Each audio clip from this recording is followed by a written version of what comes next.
Olá, aqui é a Lígia Assis e eu estou querendo me apresentar para esse grupo e eu resolvi gravar esse vídeo para ficar mais fácil e assim vocês também me conhecem um pouquinho aqui, o jeito que eu me expresso, legal? Então eu sou psicóloga clínica, eu sou coach e sou ex-gorda.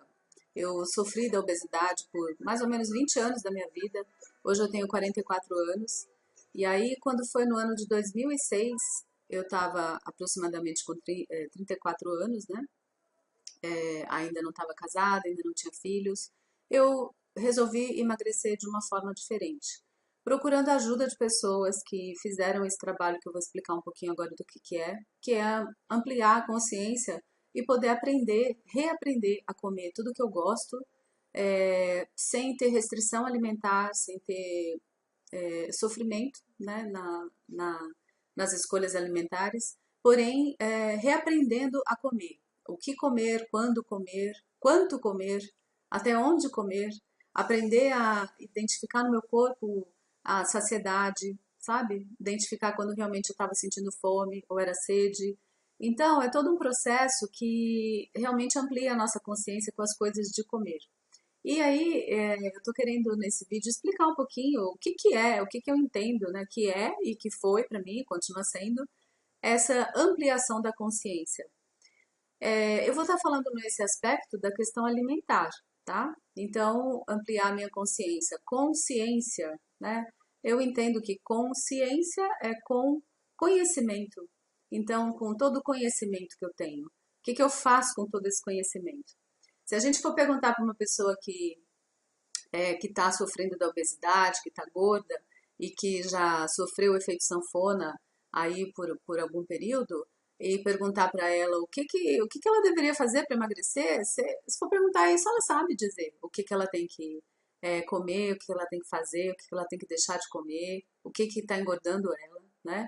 Então eu parto do princípio que todos nós temos algum conhecimento.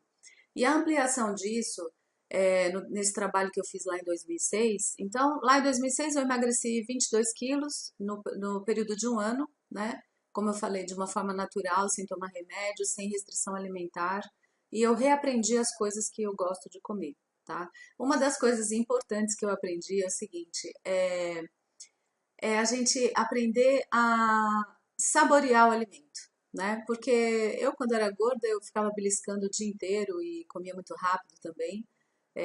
Era muita beliscação, né? O dia inteiro. Eu quase não escovava o dente, praticamente escovava de manhã quando acordava e à noite quando ia dormir. Foi até um período que eu ia muito mais vezes ao dentista, justamente por isso, né? Porque tinha mais problemas de cáries e outras coisas. E depois que eu fiz esse trabalho, aí sim, eu comecei a, toda vez que eu faço uma alimentação, né, então eu procuro fazer apenas 3 refeições diárias, café da manhã, almoço e jantar, né? Por vezes eu faço ainda aí algum lanchinho da tarde, depende de como eu faço a composição dos meus pratos. Mas o que eu procuro fazer é sempre depois da alimentação escovar os dentes, porque quando a gente escova os dentes, pelo menos para mim é assim, né? Eu tenho uma sensação de que a boca tá limpa e com aquele gosto, né, de creme dental e tal. Não dá vontade, por exemplo, de comer um chocolate, de comer uma coisa doce ou de comer, enfim, alguma coisa, né, que a gente sabe que é altamente calórica. Então, é muito comum, por exemplo, é, quando a gente oferece alguma coisa para uma pessoa de cabeça magra, né, alguma coisa assim doce, por exemplo, e a pessoa acabou de escovar o dente, o magro fala assim, né? Ai, não, obrigada, acabei de escovar o dente, né? A pessoa que já pensa mais com a cabeça assim de gordo, não, ela já logo pega e não tem essa de que escovei o dente, não, vamos mandar para dentro, tá? Então, uma das coisas que eu aprendi foi a saborear o alimento. E como? Através da mastigação, tá? Então, uma coisa que eu faço é mastigar bem os alimentos, né? Ou seja, para fazer uma refeição, eu levo em média 20 minutos do meu tempo do relógio, né? Então, para isso eu tenho que mastigar bem, no mínimo de 15 a 25 vezes cada bocado que eu coloco na boca. E aí eu aprendi o seguinte, que o sabor está na língua, né? Onde nós temos as papilas gustativas. Quem sente o sabor do alimento é a língua, tá? E a língua, ela fica no máximo até aqui assim, né? Então eu costumo dizer o seguinte, até aqui a gente tem gosto, né? O gosto do alimento está aqui. Daqui para baixo é desgosto, né? Porque aquele alimento que a gente sabe que não deveria comer, ou comeu em excesso, acaba se alojando em partes do nosso corpo que é justamente onde você não quer que se aloje. É na barriga, no culote, é na perna, é no peito, enfim. É, cada um sabe, né, o corpo que tem e a parte que incomoda do corpo. Então, pensa aí nisso, né? Até aqui é gosto, daqui para baixo é desgosto, tá? Então, será que vale a pena mesmo colocar para dentro da minha casa, para morada, né, do meu eu, é isso que eu estou escolhendo? E aí, uma das coisas assim básicas que eu vejo para a ampliação dessa consciência é eu entender melhor da minha família, como é esse contexto familiar que eu fui criada, né? Como que é a relação com a comida, tá? E essa é uma coisa muito importante para mim, pelo menos foi e continua sendo, né? Então, contar um pouquinho dessa história familiar, assim, rapidamente, porque a história é um tanto longa. A minha mãe, ela foi órfã, né, de pai e mãe, então ela foi criada pelos avós. E aí, os avós cuidavam dela, assim, com o maior carinho e amor, né? E os avós vieram do Nordeste, aqui para São Paulo, assim, num processo de imigração mesmo, vindo a cavalo, a pé, de carona. Eu não sei muito bem dessa parte da história, eu sei que foi uma peleja para chegar aqui em São Paulo numa cidadezinha específica daqui. E aí, o avô, quando chegou, ele montou um mercadinho que antigamente chamava Secos e Molhados. Isso foi no ano de 1950, aproximadamente, né? E então, assim, esse avô, ele vendia, ele tinha um mercadinho, era comerciante, depois ele tinha uma barraca na feira, sempre coisa ligada, ele sempre vendia coisas ligadas à alimentação. E uma das coisas importantes que minha mãe fala é que o avô dela, né, meu bisavô, dizia assim para a família, que o que tinha lá no mercado era para atender a família. E o que sobrasse ele vendia, tá? Então, ó, já começa daí a relação, né? A casa dele parecia um hotel, tá? Todo mundo que vinha do Nordeste, todo mundo, amigos, família, mesmo que distante, todo mundo passava lá. Era o endereço da família e continua sendo o endereço até hoje. Atualmente esse endereço é da minha mãe, né? Aí conta de herança e não sei o que e tal. Ela comprou a parte das outras pessoas e aí ficou sendo lá dos meus pais. E então esse endereço continua sendo da família. É, a mesma dinâmica familiar que tinha na época do avô dela continua tendo ainda hoje na casa da minha mãe, porque ela estabeleceu isso.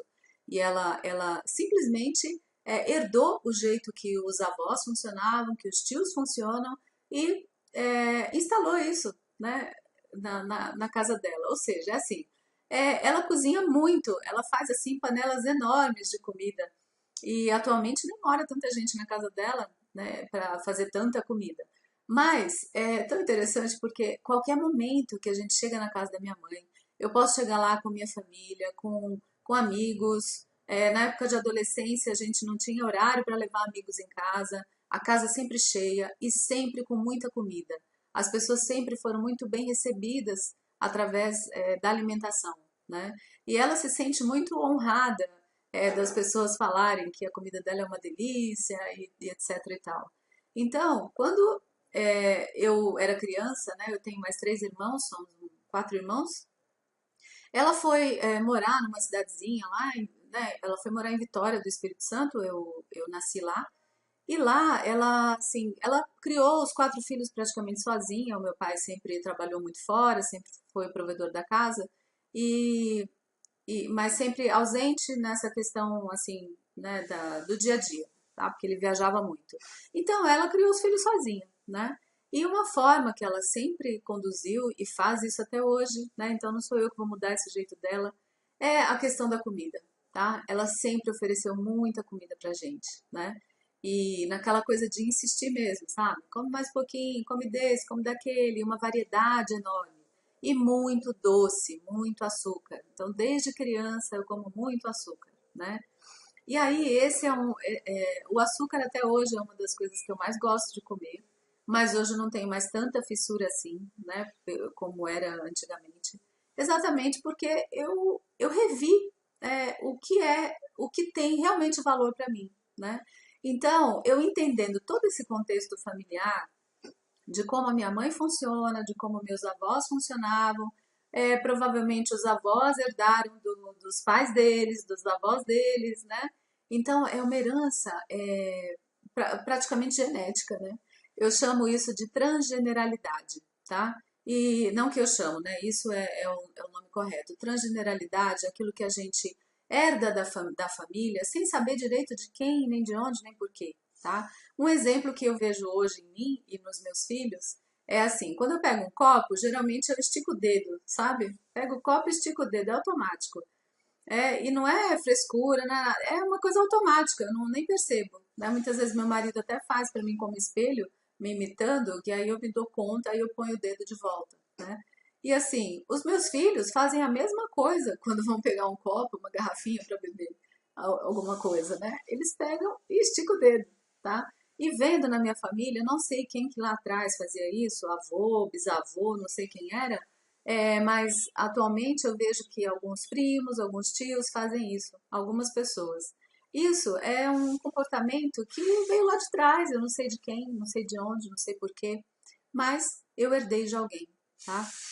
Outra coisa que eu vejo que acontece também na minha família, principalmente da parte de mãe, é coçar a orelha, dar uma coceira na orelha de vez em quando, e aí eu tenho isso, os meus filhos têm isso, e todo mundo que nasce assim, né, que tem essa ligação da família da minha mãe, é, de bebezinho acaba tendo isso, né? E acaba sendo uma coceirinha, sabe? Que até as tias falam, as tias mais velhas. Ah, se não coça o ouvido, então eu acho que não é da família, né? Então, isso a gente chama de transgeneralidade. E aí, procurando conhecer melhor de mim, eu fico pesquisando em mim o que que realmente é meu, ou o que que eu herdei de alguém e que eu não acho aquilo legal, tá? E aí, quando, né, depois de adulta, eu tenho o livre-arbítrio para poder escolher se eu quero continuar com aquilo ou não. Porque se eu não quero continuar com aquele comportamento, então eu preciso fazer um trabalho para poder sair dele, né? E com as coisas de comer, é por aí, esse é o caminho que eu fiz, assim, eu passei por diversas dietas malucas, com endócrino, com aqueles remédios bombásticos, com restrições alimentares. Eu me lembro uma vez, então, só retomando, na casa da minha mãe sempre tem muita comida, né? Eu morava sozinha numa pensão, tá? E aí eu resolvi fazer aquela dieta do Dr. Atkins, né? Que restringe totalmente o carboidrato, a gente só pode comer gordura e proteína. E depois de um tempo é que pode comer fruta e legumes e tal.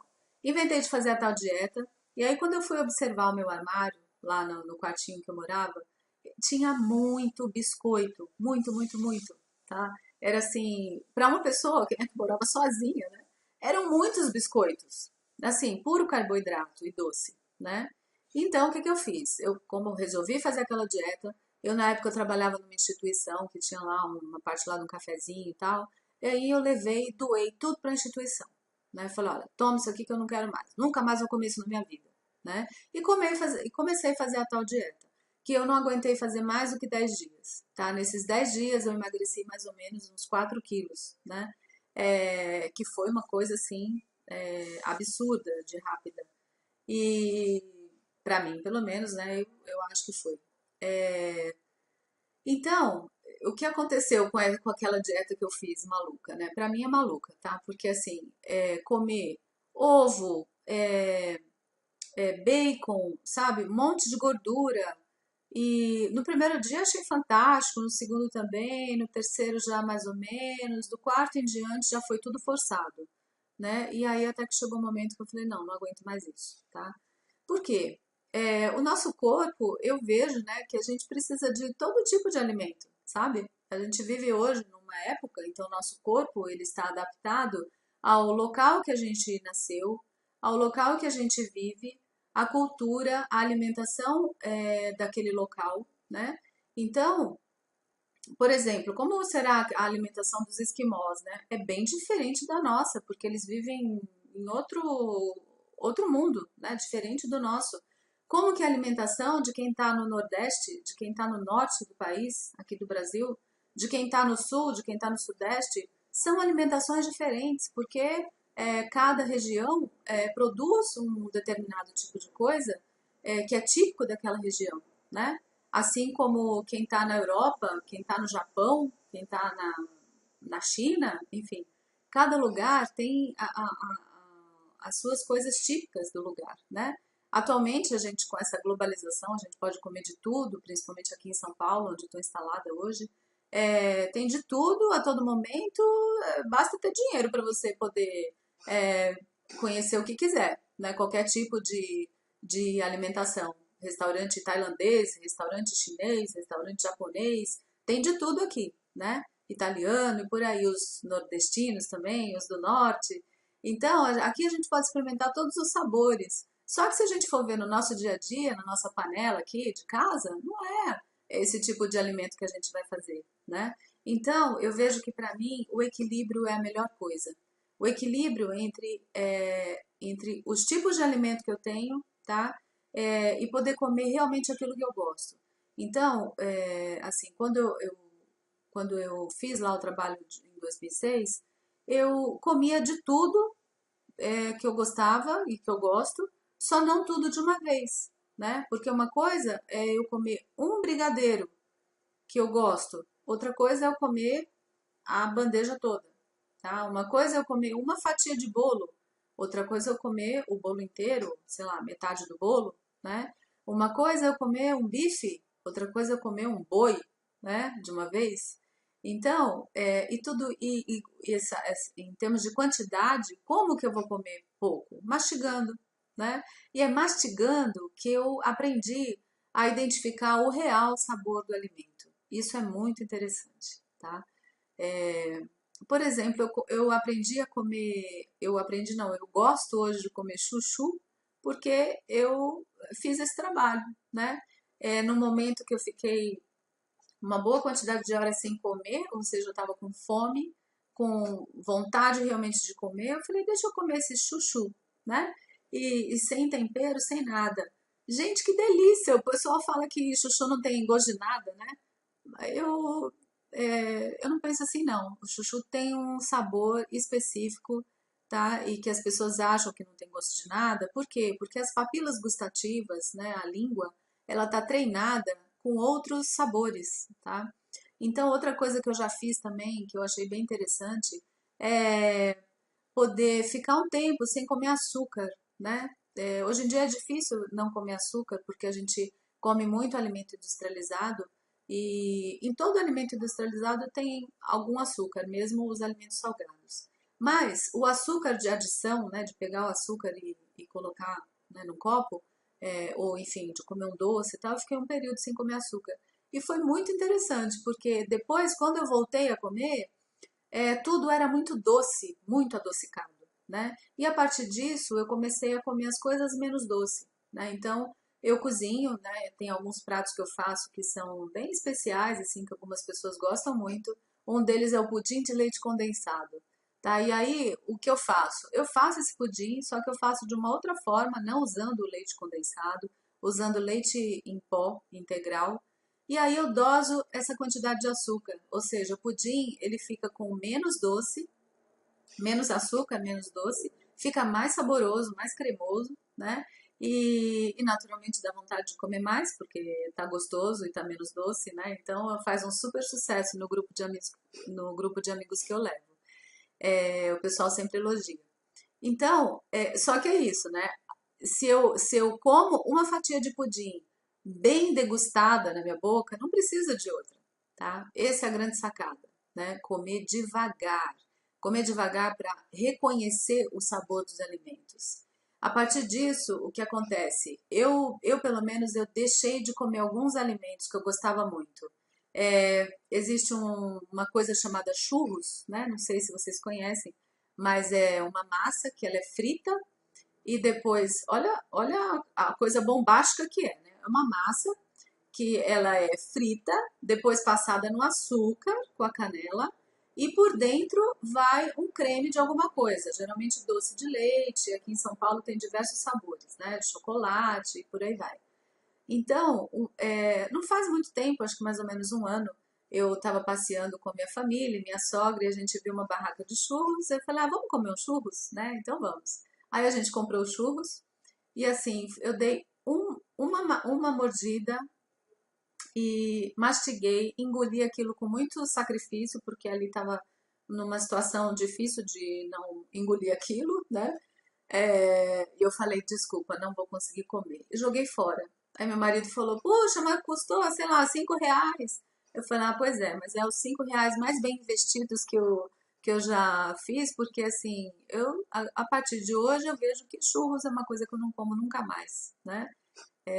Não era aquele que estava ruim, é porque realmente o negócio é bombástico. É gordura com açúcar, com mais doce. Aquilo é uma bomba total, né? Então, pelo sabor, eu vejo, isso é uma coisa que eu não como mais, tá? E assim, tem outras coisas, docinhos que eu comia na minha infância, que eu achava maravilhoso, e que hoje comendo eu vejo que aquilo é sabor total de gordura, né? Gordura pura. Se a gente for comer alguma coisa que é muito gordurosa, por exemplo, batata frita, pastel, que é uma coisa muito comum aqui em São Paulo, e se mastigar bem aquele alimento, você vai ver que é pura gordura, né? Então, eu vou ficar comendo gordura? Será que vale a pena? E aí esse questionamento eu sempre faço, sabe? Quando eu vou comer alguma coisa. Será que vale a pena eu comer isso? Né? Será que eu realmente preciso disso? Então, muitas vezes eu olho para o alimento e falo, mas será que vale a pena de comer? Né? A minha vontade é tanta assim, será que eu quero mesmo? E aí, se eu estou querendo emagrecer, eu preciso comer você agora, sabe? Então, esse questionamento de se eu preciso mesmo, se eu quero mesmo, se isso vai acelerar ou vai retardar o meu processo de emagrecimento. Esse é um questionamento que eu sempre me fiz lá em 2006 e por vezes eu ainda me pego algumas situações, né? A gente acaba às vezes despontando alguma situação de ansiedade, de tristeza, de uma leve depressão, sabe? Às vezes a gente tem sentimentos, que essa é uma outra coisa da ampliação da consciência, identificar os sentimentos que são gatilho para uma compulsão alimentar, por exemplo, de um alimento específico, né?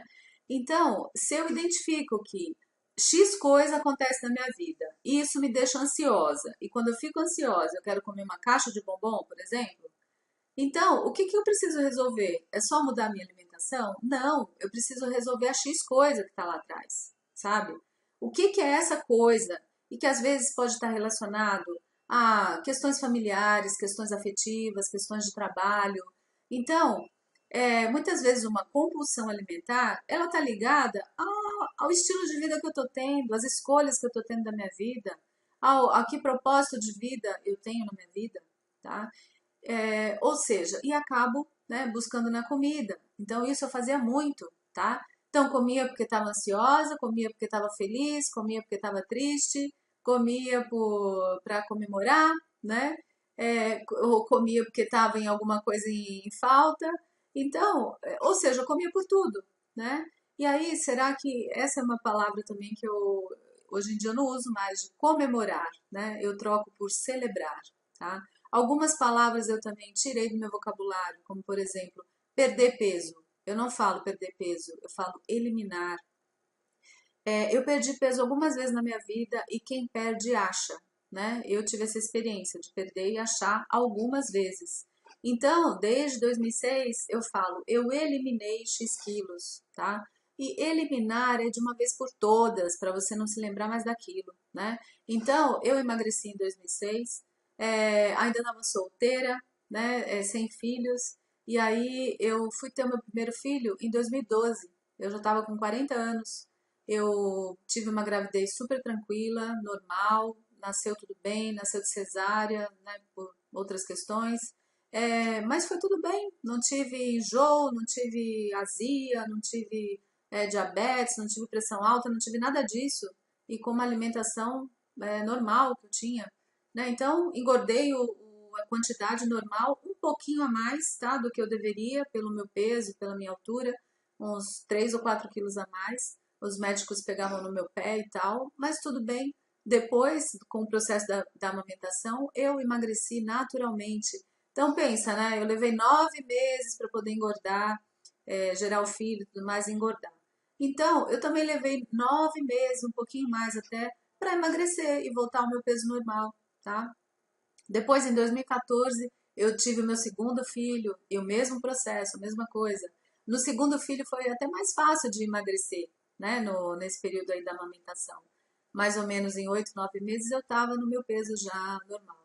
Então, eu vejo que o melhor caminho para mim é o equilíbrio, sabe? O equilíbrio das coisas, né? Eu poder fazer as escolhas de uma forma que vai me saciar, vai saciar a minha necessidade física, nutricional e os meus desejos, né? Porque eu também preciso atender os meus desejos. Então, esse trabalho, sabe, que eu aprendi a fazer, que as pessoas que me ensinaram naquela época também passaram por esse processo, também foram gordas, também foram auxiliadas, e aí elas me auxiliaram. E hoje eu também trabalho com isso, auxiliando pessoas a fazerem esse trabalho de ampliação da consciência, de terem um autoconhecimento maior e como aplicar isso na prática, no dia a dia, de como identificar os sentimentos que levam à compulsão alimentar e como resolver esses sentimentos, né, para poder se livrar deles. Então, esse trabalho eu auxilio pessoas hoje a se conhecerem melhor, para poderem encontrarem um novo caminho na vida e com isso, assim, o emagrecimento ele é natural, ele é consequência, né? Eu não trabalho para emagrecer a pessoa, não, eu trabalho para a pessoa encontrar uma nova forma de viver e o emagrecimento é só consequência disso. Até porque, assim, assumir o papel de magra é um novo papel na vida, né? Porque se a pessoa viveu a vida inteira como gorda, isso aí eu tenho uma experiência bem interessante com isso, contar rapidinho para vocês. Quando eu tinha mais ou menos 20 anos, eu fiz uma daquelas dietas malucas lá, com endócrino e tal, emagreci muito e eu não me reconhecia no espelho. Eu me olhava e vestia as roupas que realmente cabiam em mim. Eu estava vestindo número 38, uma coisa assim, bem, estava bem magrinha e tal. Eu não me reconhecia no espelho, né? Olha que interessante. E aí, quando eu fiz o trabalho lá em 2006, não, eu fiz já um trabalho de poder mentalizar que corpo que eu queria ter, sabe? Como que eu queria me reconhecer, né? Porque às vezes também o padrão social é de que a gente tem que ter corpo de Barbie, mas a gente não tem. Eu não nasci com corpo de Barbie, eu não sou alta, magra, esguia. Não, eu sou do tipo baixinha e gordinha. Então eu nunca vou ter um corpo de Barbie, né? Mas quem sabe da Suzy, né? Aquela outra boneca, que é uma boneca mais abrasileirada, tá? É, mas esse tipo físico, então ele tem que ser, eu tenho que mentalizar o meu corpo de acordo com o meu tipo físico, né? Não adianta eu querer achar que eu vou ter um corpo de Gisele Bündchen que nunca vou ter. Pelo menos dessa vez não, né? Quem sabe de uma próxima, tá? Mas eu posso continuar sendo baixinha e ter um corpo mais magro, ter um corpo adequado para minha estrutura, né?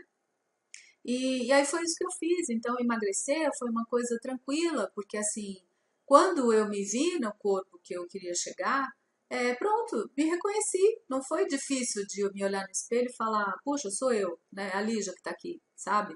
Então, são muitas coisas, muitas variáveis que a gente tem para trabalhar, para a pessoa realmente fazer um trabalho de emagrecimento e que seja definitivo, definitivo. Ou seja, você vai poder dizer que realmente é um ex-gordo, né?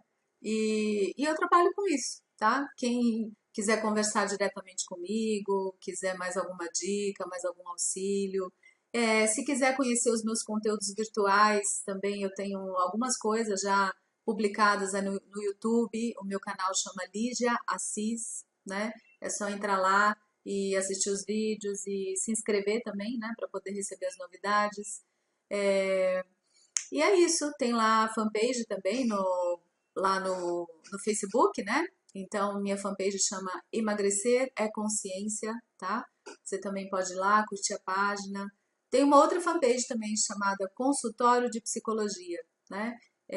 Que eu também falo algumas coisas aí relacionadas à área da psicologia.